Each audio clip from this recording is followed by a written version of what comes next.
Hello students, we are going to start with new topic acids. इससे पहले वाले video में हमने इंडिकेटर के बारे में अच्छे से स्टडी कर ली कि इंडिकेटर क्या है ना, और उससे हम कैसे एसिड और बेस की पहचान कर सकते हैं। आज का जो हमारी वीडियो है या आज का जो हमारा टॉपिक है एसिड्स, इसमें हम क्या पढ़ेंगे कि जैसे एसिड क्या होते हैं, है ना, एसिड्स के टाइप क्या हैं, और इसके अलावा एसिड किस तरह से बिहेव करते हैं, ये आज के टॉपिक में हमारे होगा। एसिड्स क्या हैं? What is a acids? तो एसिड्स हैं द सब्सटेंस विच आर सोर, द सब्सटेंस विच आर सोर। सोर मतलब हमने अभी बात कर ली थी, खट्टे जो होते हैं ना, विच आर सोर इन टेस्ट आर कॉल्ड एसिड। मेरी बात समझ आई कि जो टेस्ट में खट्टे होते हैं उन्हें हम एसिड कहते हैं। क्लियर? और जो वर्ड था, लैटिन वर्ड है ये, जो लिया गया है किससे? एसिडस। इस ये लैटिन वर्ड है, और हमने जो एसिड वर्ड लिया है वो किससे लिया है? इस एसिडस से लिया है। क्लियर? तो इस एसिडस का मीनिंग क्या होता है? वो होता है सोर।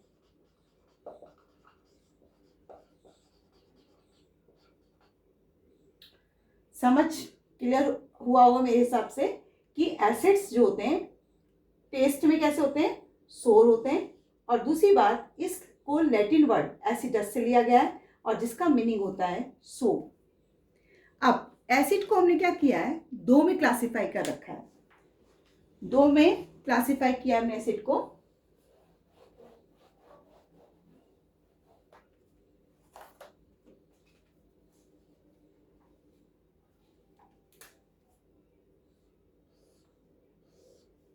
दो कौन कौन से हैं? एक तो है ऑर्गेनिक एसिड, क्लियर, और दूसरा होता है मिनरल एसिड।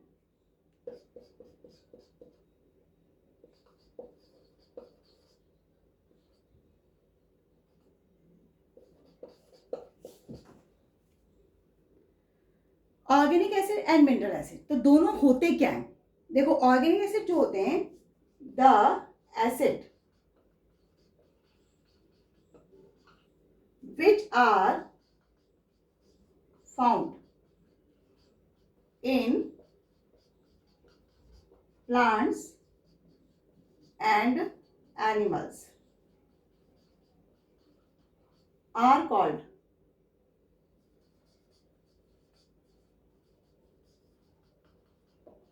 Organic acid. समझ आया ऑर्गेनिक एसिड क्या है? यानी जो एसिड हमें कहां से मिल रहे हैं? प्लांट या एनिमल से मिल रहे हैं, उन्हें हम क्या कह रहे हैं? ऑर्गेनिक एसिड कह रहे हैं। तो मिनरल एसिड क्या होते हैं?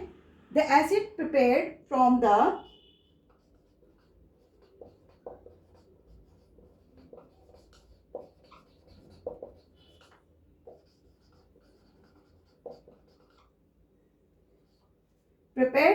minerals of the earth।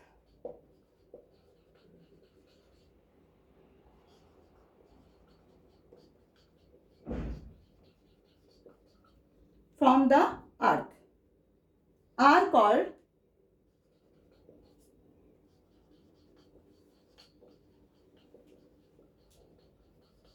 minerals acid। देखो, अगर आपको डेफिनेशन समझ आ गई तो आपको दूसरा पॉइंट भी इसका समझ आ गया होगा, है ना। हमने ऑर्गेनिक एसिड क्या कहा कि वो एसिड है जो हमें प्लांट और एनिमल से मिल रहे हैं। मिनरल एसिड हमने कहा कि prepared from the minerals from the earth are called mineral acid. तो इट मीन्स कि ये क्या होते हैं? नेचुरल अकरिंग, है ना, दे आर नेचुरली अकरिंग, यानी कि जो नेचुरल रूप से हमें मिलते हैं, तो वो क्या होंगे? They are man made.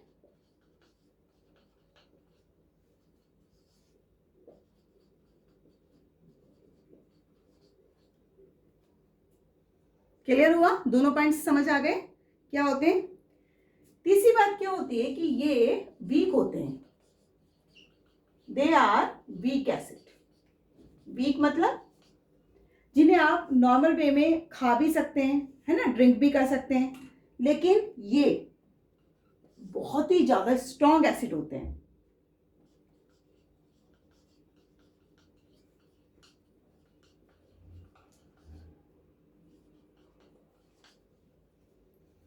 समझ आई दोनों बातें कि देखिए, फर्स्ट पॉइंट हमारा डेफिनेशन हो गई जो आपकी क्लियर हो चुकी है।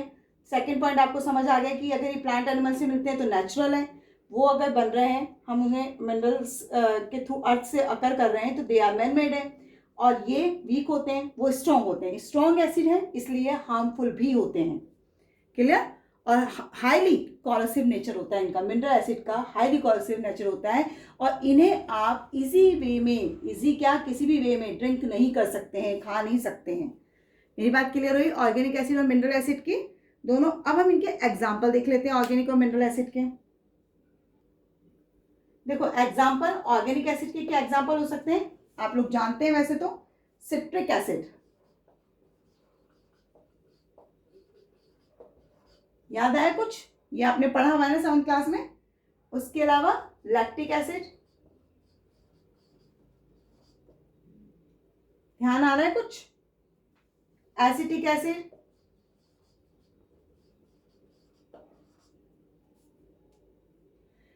अब मिनरल एसिड की बात करते हैं। ऑर्गेनिक एसिड आपने देख लिया, तीनों एसिड आप जानते हैं कि नॉर्मल होते हैं, इजी होते हैं, जिन्हें आप खा सकते हैं, आराम से एडिबल होते हैं। बट मिनरल एसिड कौन कौन से होते हैं? हाइड्रोक्लोरिक एसिड, बहुत हाईली स्ट्रॉन्ग एसिड होता है ना, हाइड्रोक्लोरिक एसिड। इसके अलावा कौन से होते हैं? नाइट्रिक एसिड,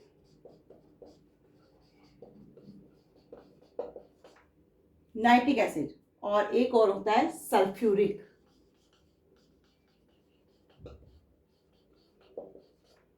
ये तीनों ही क्या होते हैं? स्ट्रॉन्ग एसिड होते हैं। और ये तीनों ही क्या होते हैं? और भी ऑर्गेनिक एसिड, है ना, लेकिन हमने एग्जाम्पल के रूप में ये लिखे हैं। अभी हम ये देखते हैं कि ऑर्गेनिक एसिड जो होते हैं उनके सोर्स क्या हैं। देखो ऑर्गेनिक एसिड में अभी हमने किसकी बात करी थी? सिट्रिक एसिड की बात करी थी ना। तो आपको पता होना चाहिए कि इसका नेचुरल सोर्स क्या है। पता भी होगा आपको कि जितने भी सिट्रस फ्रूट होते हैं उनसे हमें सिट्रिक एसिड मिलता है। मेरी बात समझ आए? अब सिट्रस फ्रूट कौन से होते हैं? जैसे ऑरेंज हो गया, लेमन हो गया, है ना, ये सब क्या है? सिट्रस फ्रूट में आते हैं। इसके अलावा अभी हमने लैक्टिक एसिड की भी बात करी थी। इसका नेचुरल सोर्स क्या होता है? कर्ड, जिसे हम दही कहते हैं, है ना। ये वो एसिड है जो आप एवरीडे लाइफ आप इनको यूज भी करते हैं, है ना, एडिबल है। तो इसीलिए हमने कहा था कि ऑर्गेनिक एसिड जो होते हैं वो वीक एसिड होते हैं, वो ड्रिंक और खाने के लिए प्रॉपर होते हैं, उन्हें आप इजी वे में खा भी सकते हैं और ड्रिंक भी कर सकते हैं, कोई प्रॉब्लम उनसे नहीं होती है ना। इसके अलावा एस्कॉर्बिक एसिड,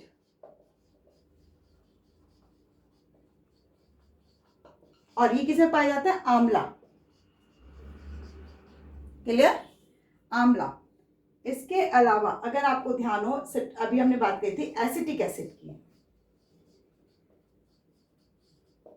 एसिटिक एसिड को जो सिंपल इसका नाम है उसे हम विनेगर भी कहते हैं।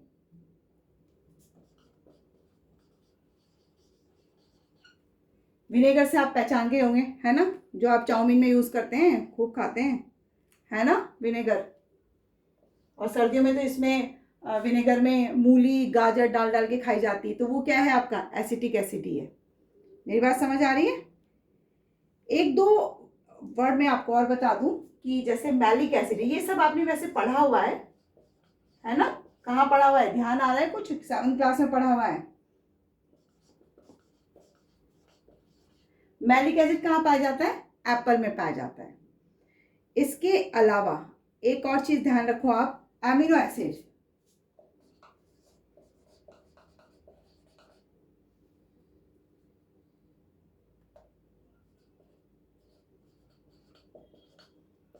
प्रोटीन। क्लियर?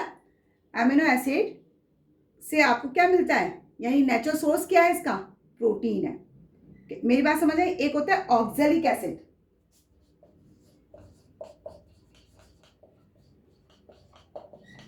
ऑक्जेलिक एसिड, और ऑक्जेलिक एसिड किस में पाया जाता है आपका, टोमेटोज,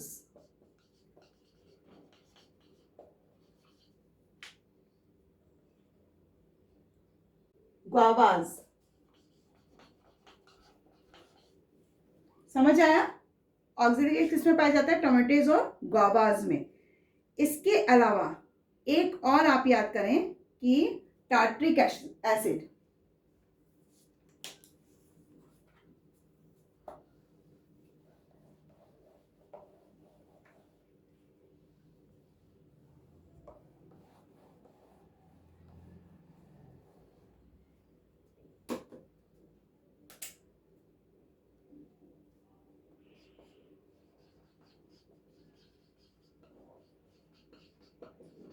टार्ट्रिक एसिड, ये किस में पाया जाता है, ग्रेप्स में। ग्रेप्स, समझ आया? अनराइप जो मैंगो होते हैं ना, उनमें भी यही होता है। अनराइप मैंगो मतलब जो बिना पके होते हैं, क्लियर?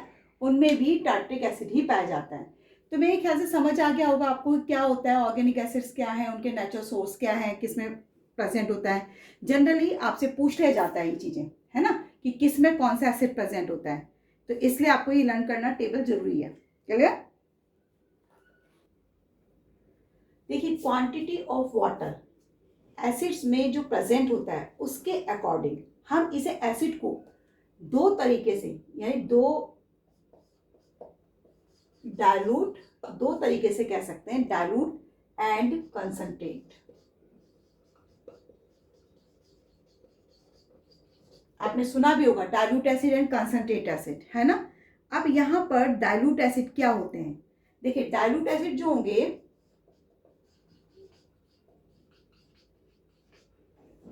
उनमें जो वाटर की क्वांटिटी होती है, यानी वाटर की जो मात्रा होती है, वो क्या होती है, बहुत ज्यादा होती है, which has large quantity of water। जब पानी की मात्रा इसमें ज्यादा है तो किसकी मात्रा इसमें मिनिमम होगी, एसिड की। Small quantity of acid. तो इस तरह का जो सॉल्यूशन होगा वो सॉल्यूशन क्या कहलाता है, डाइल्यूट। मेरी बात समझ आई? जैसे मानो अल्कोहल है ना, अल्कोहल जानते हैं सब, शराब जिसे कहते हैं, है ना। अब उसमें आप वाटर मिक्स कर दीजिए तो वो क्या हो जाता है, डाइल्यूट हो जाता है, उसकी उतनी कंसंट्रेशन नहीं रह पाती है।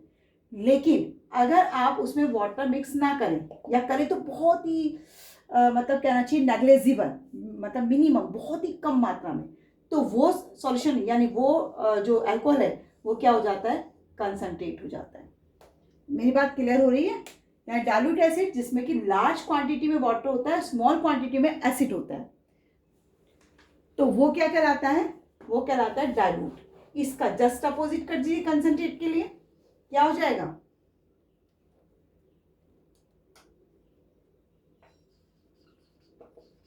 which has a small quantity of water and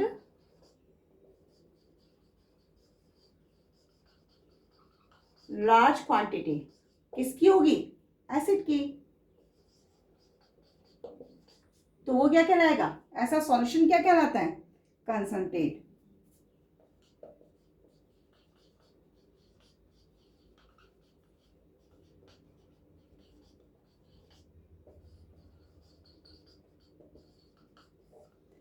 दोनों बातें क्लियर हुई? डाइल्यूट एंड कंसंट्रेट एसिड कौन से होते हैं, डाइल्यूट वो होते हैं, डाइल्यूट यानी जिसको डाइल्यूट कर दिया। जब भी कहते हैं ना, आपकी बॉडी में आपकी जो सेल्स होती हैं उनमें सब, मतलब हर सेल्स में एसिड रहता है, एसिड प्रेजेंट रहता है। और आपने देखा होगा, आपको कहा जाता है वाटर ज़्यादा पीजिए, वाटर ज़्यादा पीजिए, ताकि जो आपकी यूरिन है ना वो डाइल्यूट हो जाए और आपकी बॉडी में जितने भी हार्मफुल सब्सटेंस हैं उसके थ्रू बाहर रिमूव हो जाए।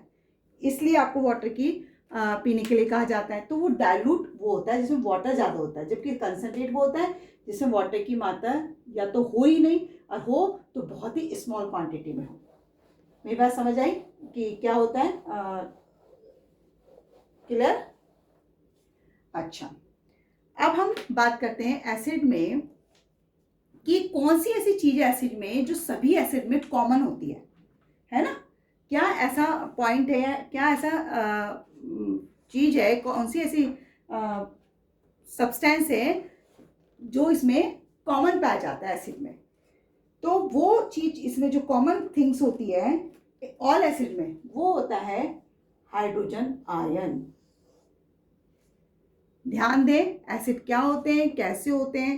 मेरी बात समझ आ रही? Common thing in all the acid is that they produce hydrogen ion. यानी सब में क्या पाया जाता है? Hydrogen ion. कब पाया जाता है? जब आप उसे क्या करते हैं? डिसॉल्व करते हैं वाटर में। फॉर एग्जाम्पल जैसे HCl, HCl is example of hydrochloric acid, यानी एसिड का एक एग्जाम्पल है। जब आप इसको डिसोशिएट करते हैं किसमें? वाटर में, तो ये क्या करता है? ये आयन प्रोड्यूस करता है और आयोनाइज होने के बाद ये क्या करता है? Hydrogen ion plus Cl minus देगा, है ना? दो से मिलकर बना हुआ ये H plus Cl। Aqueous solution का मतलब होता है जब वाटर में इसको डिसॉल्व किया जा रहा है। मेरी बात क्लियर हो गई? अच्छा, उसके बाद जैसे सल्फ्यूरिक एसिड है, सल्फ्यूरिक एसिड का फॉर्मूला क्या होता है? H2SO4। समझना बहुत अच्छे से क्लियर होनी चाहिए पॉइंट्स। क्लियर? H2SO4 जो होता है वो एक्वस सॉल्यूशन में क्या देगा? देखिए, ये भी वही देगा, हाइड्रोजन आयन, लेकिन यहाँ पर H2 है तो इसलिए 2 हम आगे लगा देते हैं। मेरी बात समझ आई? और साथ में क्या निकलता है? SO4।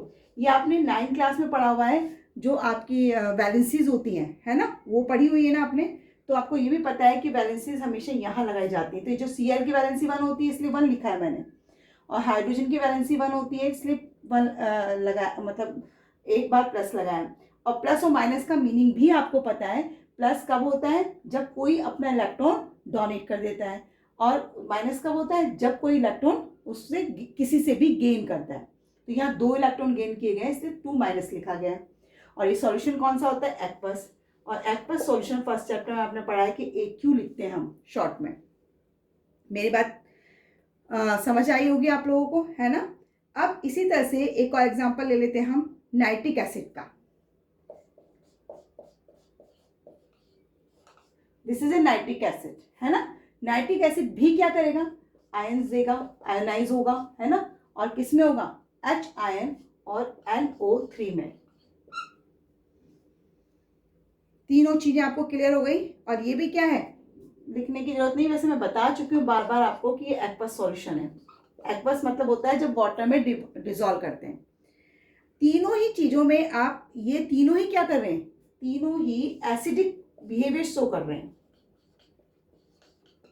इनका नेचर क्या है? एसिडिक, है ना? एसिडिक बिहेवियर शो कर रहे हैं। तो क्यों एसिडिक बिहेवियर शो कर रहे हैं, बता सकते हैं आप इसका आंसर? अगर आपसे पूछा जाएगा, ये मान लिया आपसे पूछा है कि HCl एसिडिक बिहेवियर क्यों शो करता है, रीजन बताइए आप। तो रीजन आपका आंसर इसी में छुपा हुआ है। देखिए, मैंने अभी कहा था कि जितने भी एसिड्स होते हैं, all acid contain only one thing. अब वो वन थिंग क्या होती है? Hydrogen ion. क्लियर? यानी सभी एसिड्स में क्या प्रेजेंट होना चाहिए? Hydrogen ion. तो वो एसिडिक बिहेवियर शो करेगा। तो अगर आपसे पूछा जाता है कि HCl या H2SO4 क्यों एसिडिक बिहेवियर शो कर रहा है, तो आपका आंसर क्या होगा? ये आंसर आपका यही होगा कि because they dissolve in water या aqueous solution to produce hydrogen ion. मेरी बात क्लियर हो गई कि ये क्या करते हैं? हाइड्रोजन आयन को प्रोड्यूस करते हैं, इसलिए इनका नेचर क्या होता है? एसिडिक होता है। क्लियर? लिखने की जरूरत तो नहीं है। तीनों एग्जांपल आपको समझ आ गए। अब एक चीज और देखिए, एक होता है ग्लूकोज, है ना, एंड अल्कोहल। ग्लूकोज का फॉर्मूला आप जानते हैं, C6H12O6। और अल्कोहल का भी आपको याद होगा अगर ध्यान है तो, C2H5OH, ये अल्कोहल का फॉर्मूला होता है। ग्लूकोज एंड अल्कोहल दोनों ही क्या होते हैं, एसिडिक बिहेवियर को शो नहीं करते हैं। समझ आई मेरी बात की? Glucose and alcohol do not show acidic character या एसिडिक बिहेवियर। हाँ, do not show acidic character. अब आंसर अगेन आपका क्वेश्चन बनता है कि वाई। अभी हमने ये बात चीज देखी थी ना कि वो तीनों शो कर रहे थे, क्यों? मैंने बोला था आपको, जब उनको डिसॉल्व किया जाता है वाटर में तो वो डिसोसिएट हो जाते हैं और क्या देते हैं, हाइड्रोजन आयन। इसका अपोजिट कर दीजिए आप यहाँ पर कि do not acidic character, why, क्यों नहीं दे पा रही है? इसका सीधा साधा एग्जाम्पल क्या होगा कि ये क्या नहीं कर पाते, ये सेपरेट नहीं कर पाते हाइड्रोजन आयन को, इसलिए ये एसिडिक बिहेवियर शो नहीं करते। मेरी बात समझ आ गई? बिकॉज they do not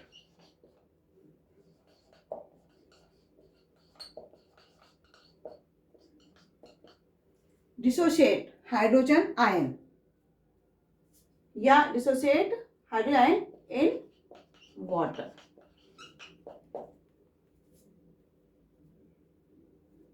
समझ आई बात? तो इससे क्या पता लग रहा है आपको?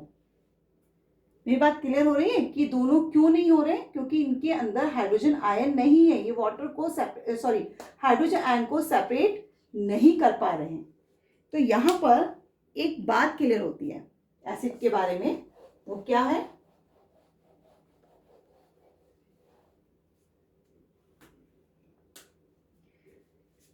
Through all the acids contain hydrogen,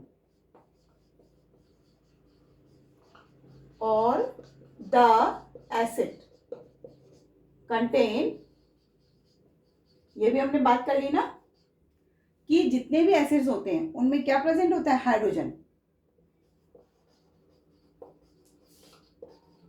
but all the hydrogen containing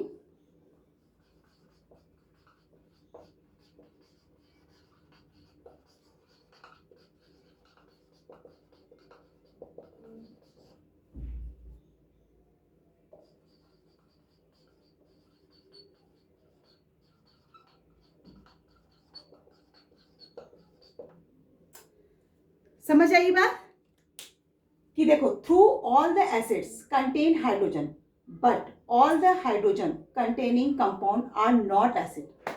इसका मतलब क्या हुआ? देखो, H2SO4 था, इसमें हाइड्रोजन है, C6H12O6, इसमें भी हाइड्रोजन है, ये भी हाइड्रोजन कंटेन कर रहा है, ये भी हाइड्रोजन कंटेन कर रहा है, ये एसिड है ना?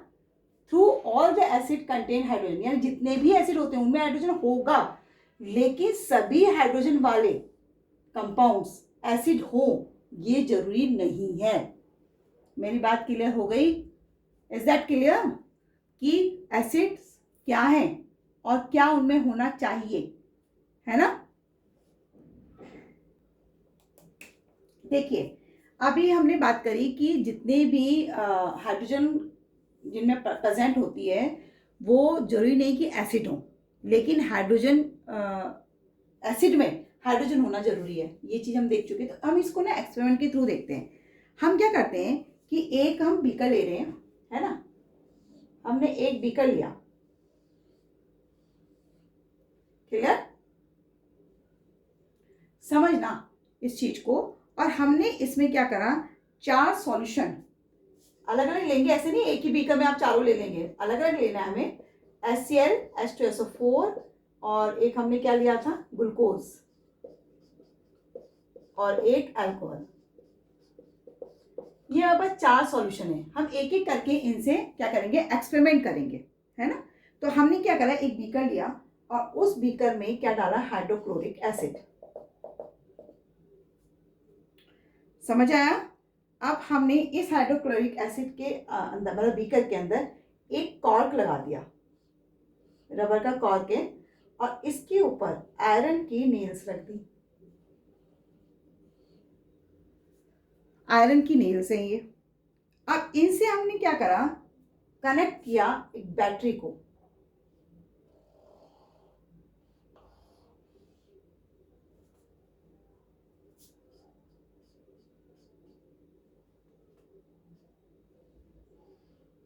और यहाँ पर आपने क्या करा, बल्ब लगा दिया।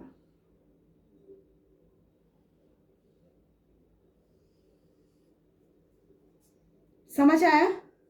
अब यहाँ एक स्विच भी होना जरूरी है, ये आपने स्विच लगा दिया। जब तक ये स्विच ओपन है तो इलेक्ट्रिसिटी कंडक्ट ही नहीं होगी, लेकिन जब आपने इसको स्विच को क्या कर दिया, क्लोज, अभी देखो क्लोज हो गया, ये क्लोज बैटरी है, सॉरी स्विच है ना। तो जैसे ही इसमें से ये समझ आ गया, ये आयरन नेल है क्योंकि कंडक्ट करती है, और यहाँ हमने हाइड्रोक्लोरिक एसिड ले रखा है ना, और ये बीकर है।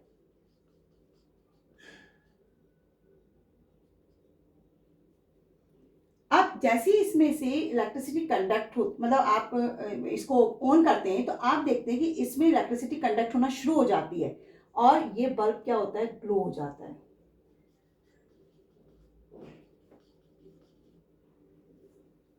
समझ आया? सेम एज इट इज आप इसमें HCl की जगह पर H2SO4 ले लीजिए तो भी आपको ये बल्ब ग्लो नजर आएगा। यानी कि जब आप किसी भी हाइड्रोजन कंटेनिंग एसिड को ले रहे हैं, यानी एसिड में तो हाइड्रोजन होता ही है ना, तो उसको ले रहे हैं तो ये इलेक्ट्रिसिटी क्या करता है, कंडक्ट करता है। लेकिन इसके विपरीत जब आप यहां पर इसको ना लेकर क्या लेते हैं, ग्लूकोज लेते हैं,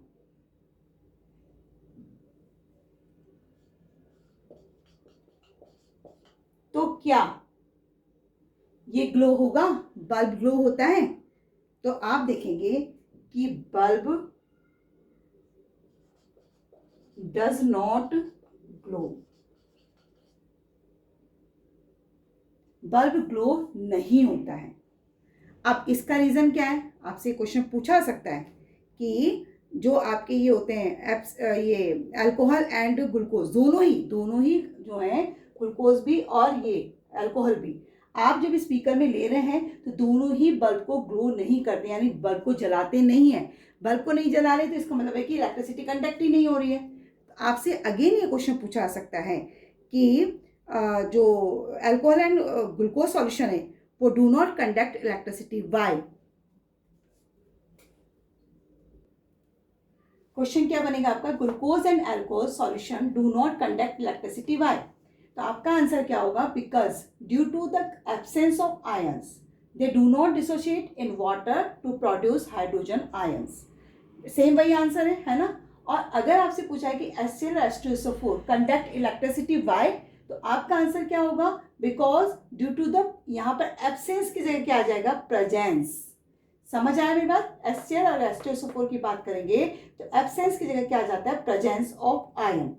और यहाँ क्या आ जाएगा, दे डू नॉट की जगह पर यहाँ डू नॉट हट जाएगा, they dissociate in water to produce hydrogen ion.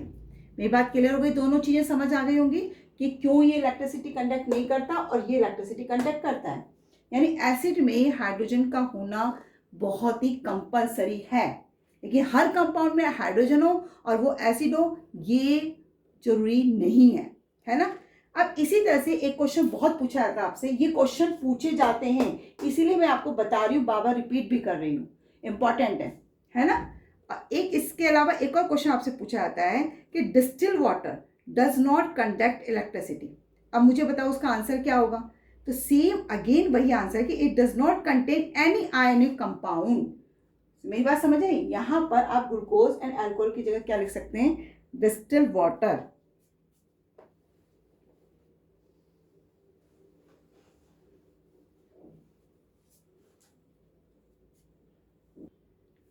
मैंने क्वेश्चन क्या किया था कि distil water does not conduct electricity but rain water conduct electricity, why. ये क्वेश्चन आपसे पूछा था एग्जाम में। आंसर क्या होगा, because distil water does not contain any ionic compound. ये मैंने आपको पहले ही बता चुकी हूँ कि जिसमें आयन प्रेजेंट होगा वो इलेक्ट्रिसिटी कंडक्ट करता है और जिसमें आयन नहीं होता वो इलेक्ट्रिसिटी को कंडक्ट नहीं करता है। जैसे कि इसमें ना तो एसिड होता है, ना बेस होता है, ना सॉल्ट होता है। डिस्टिल वाटर न्यूट्रल होता है, ये तीनों ही नहीं होता है, इसलिए कि इसमें आयन ही नहीं होगा और आयन नहीं, इसलिए इलेक्ट्रिसिटी को कंडक्ट नहीं कर पाता। लेकिन रेन वाटर क्या होता है, रेन वाटर कंडक्ट इलेक्ट्रिसिटी। क्यों? Due to the presence of carbonic acid which provides ion. अब देखिए आपको पता है रेन वाटर यानी पानी है ना, तो वाटर ही होगा।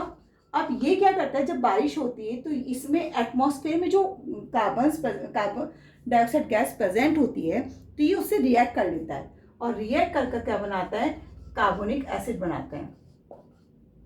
मेरी बात क्लियर हुई? तो कार्बोनिक एसिड बनाता है, ये कार्बोनिक एसिड क्या करता है, आयंस प्रोवाइड कराता है, इसलिए रेन वाटर इलेक्ट्रिसिटी को कंडक्ट कर पाता है।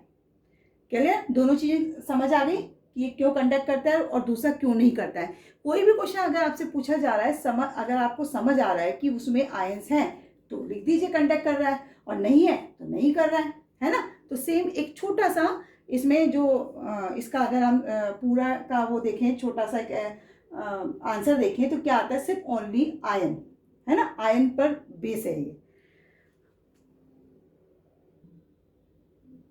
नेक्स्ट टॉपिक हमारा आता है acids do not show acidic behaviour in the absence of water. मतलब अगर वाटर की एब्सेंस होगी तो एसिड्स जो होते हैं एसिडिक बिहेवियर शो नहीं करते हैं। इसके लिए हम क्या करते हैं, एक थोड़ा सा एक्सपेरिमेंट देखते हैं। हमने क्या करा, एक टेस्ट ट्यूब ली और ये टेस्ट ट्यूब बिल्कुल क्लीन होनी चाहिए और बिल्कुल सूखी ड्राई होनी चाहिए, है ना। इसमें हमने क्या करा, सोडियम क्लोराइड लिया। क्लियर? सोडियम क्लोराइड इसमें हमने लिया, ये हमारा क्या है, sodium chloride. Sodium chloride solid होना चाहिए, यानी सिर्फ पानी बिल्कुल ना हो, कहने का मतलब ये है ना। तो सोडियम NaCl हमने ले लिया। अब हम क्या करेंगे, दूसरी एक छोटी सी टेस्ट ट्यूब है ना, उस टेस्ट ट्यूब के थ्रू हम इसमें कंसंट्रेट सल्फ्यूरिक एसिड डालेंगे। क्लियर? समझ आ रही है मेरी बात? हमने इसमें और बिल्कुल ध्यान से डालेंगे क्यों, कंसंट्रेट एस्टोस्टेरोन जो हार्मफुल होता है, इसलिए बहुत ध्यान से हमने इसमें डाला। और ये क्या करेगा, NaCl से रिएक्ट करेगा। NaCl से रिएक्ट करते ही इसमें से क्या निकलती है, hydrochloric acid come out from the test tube. इसमें से क्या निकल आती है, एसिल गैस बाहर निकलती है।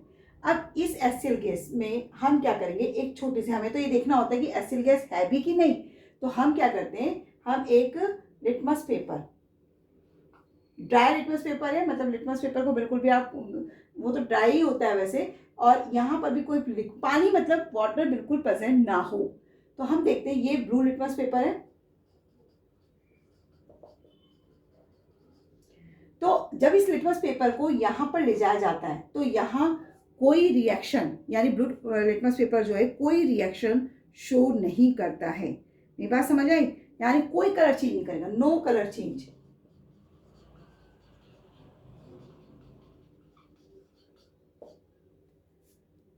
बात क्लियर हो गई? अब क्या करेंगे, आप इसको ये देखने के लिए कि क्या ड्राई लिटमस पेपर था ना, अब हम इसको थोड़ा सा मॉइस्ट कर लेंगे, लिटमस पेपर को थोड़ा सा मॉइस्ट करेंगे और मतलब दूसरा लिटमस पेपर लेके जाएंगे। मैं यहाँ बना देती हूँ टेस्ट ट्यूब।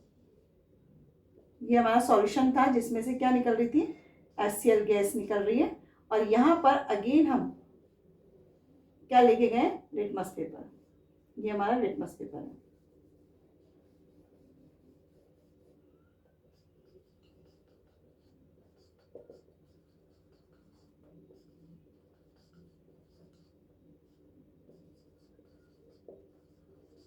मॉइस्ट है इस बार, तो आपको ये पता होगा कि जो मॉइस्ट, जैसी HCl gas blue litmus paper से टकराएगा तो वो क्या हो जाता है, वो रेड लिटमस पेपर में कन्वर्ट हो जाता है। यानी अब ये क्या हो जाएगा, रेड हो जाएगा।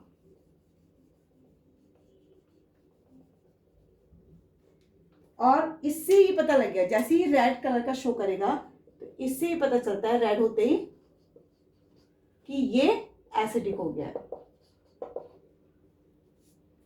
तो यहाँ आपको एक बात समझ आ गई होगी। देखो हमारा टॉपिक क्या था कि acids do not show acidic behaviour in the absence of water. यहाँ वाटर था ही नहीं, वाटर ना होने के कारण इसने एसिडिक बिहेवियर शो करा ही नहीं। लेकिन यहाँ पर जैसे हमने मॉइस्ट लिटमस पेपर लिया है ना, यहाँ ड्राई लिटमस पेपर था, क्लियर? तो क्या हुआ, यहाँ ड्राई था तो कलर चेंज नहीं हुआ, वहाँ मॉइस्ट था, थोड़ा सा हल्का सा वाटर प्रेजेंट है तो वो रेड में कन्वर्ट हो गया और उसने एसिडिक बिहेवियर शो किया। तो ये भी क्वेश्चन आपसे बहुत पूछा जाता है कि जो ड्राई लिटमस पेपर होता है वो एसिडिक बिहेवियर शो क्यों नहीं करता है। क्वेश्चन क्या हो जाता है, why does dry acid gas not change the colour of dry litmus paper. Answer क्या हो जाता है, because it has no hydrogen ion in it, क्योंकि जब वो वाटर में डिजोल्व ही नहीं हुआ तो हाइड्रोजन आयन प्रोड्यूस ही नहीं करता है ना। मेरी बात क्लियर हो रही है। तो इसलिए जब HCl गैस को आप डिजोल्व करते हैं वाटर में,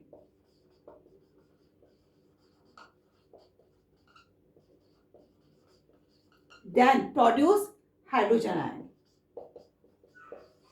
तब ये क्या शो करता है, ये शो करेगा एसिडिक बिहेवियर। मेरे ख्याल से क्लियर हुआ होगा, है ना, कंप्लीट हुआ।